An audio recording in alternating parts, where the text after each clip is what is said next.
नमस्कार आदाब, न्यू विदर्भ स्वदेशी न्यूजमध्ये आपले सर्वांचे स्वागत।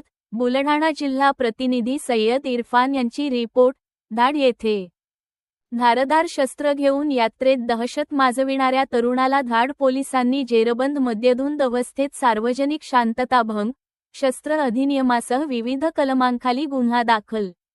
बुलढाणा जिल्ह्यातील धाड पोलीस स्टेशन हद्दीतील ग्राम चांडोळी येथे सुरू असलेल्या सार्वजनिक यात्रेदरम्यान हातात धारदार शस्त्र घेऊन नागरिकांमध्ये दहशत निर्माण करणाऱ्या एका तरुणाला धाड पोलिसांनी तात्काळ कारवाई करून जेरबंद केले। आरोपी मद्यधुंद अवस्थेत असल्याचे वैद्यकीय तपासणीत स्पष्ट झाल्यानंतर त्याच्याविरुद्ध भारतीय शस्त्र अधिनियम, महाराष्ट्र पोलीस अधिनियम तसेच महाराष्ट्र दारूबंदी अधिनियमांतर्गत गुन्हा दाखल करण्यात आला आहे।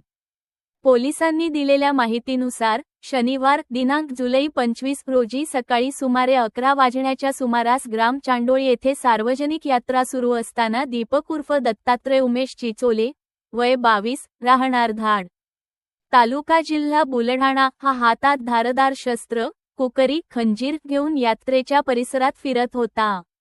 त्याच्या या कृत्यामुळे यात्रेसाठी आलेल्या नागरिकांमध्ये भीतीचे वातावरण निर्माण झाले। काही काळ गोंधळाची परिस्थिती निर्माण झाल्याने सार्वजनिक शांतता व कायदा सुव्यवस्थेचा प्रश्न निर्माण झाला।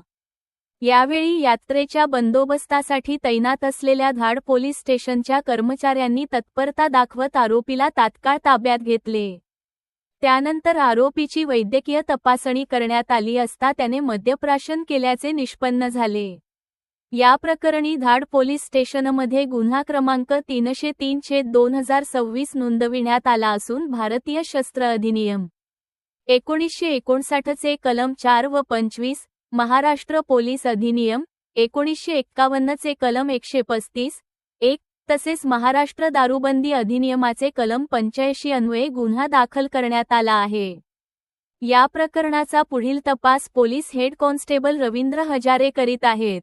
धाड पोलीस स्टेशनच्या वतीने नागरिकांना आवाहन करण्यात आले आहे की सार्वजनिक ठिकाणी शस्त्र बाळगणे, दहशत निर्माण करणे किंवा कायदा व सुव्यवस्थेला बाधा पोहोचविणारे कोणतेही कृत्य खपवून घेतले जाणार नाही। अशा प्रकारच्या घटनांवर पोलिसांचे बारकाईने लक्ष असून कायद्याचे उल्लंघन करणाऱ्यांविरुद्ध कठोर कायदेशीर कारवाई करण्यात येईल, असा इशाराही पोलिसांनी दिला आहे।